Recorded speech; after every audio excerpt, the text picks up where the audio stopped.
I don't think there's any doubt that we need reforms within these programs, and there's some very cutting-edge education programs that I think we need to completely reevaluate and restructure our education system. There is no question.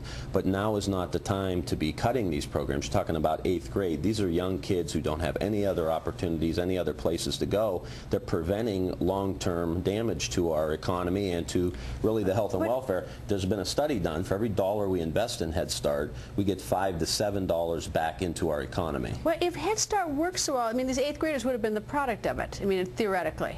And if our education system is not doing particularly well, I think that a lot of the upset in this country from some people is not that people don't want to help people, but that we're just doing dumb things that are not effective. Not that our heart is in it, but they're not working. This is not the place to blame Head Start. From the time someone leaves the Head Start program to the time they're in 8th grade, especially in the city of Washington, D.C., one of the most violent cities in the entire country, a lot has happened since the time they left the Head Start program. So to throw test scores or success or failure of an 8th grader onto the Head Start program that happened years ahead of time, I think is a bit unfair to the Head Start program. But what are we doing? Maybe we're wasting money for, like, what are we doing the people post Head Start, to pick Head Start as a sample? Is that if we're throwing money at Head Start, but then we're doing absolutely zero, so now we're at the 12% level for 12% of the 8th grade, that's pathetic. Something is drastically wrong. Wrong. And I agree with you, and I think some of the things we have to do, and in fact there was a conference down in Washington, D.C. today, social and emotional learning happening in pockets all across our country.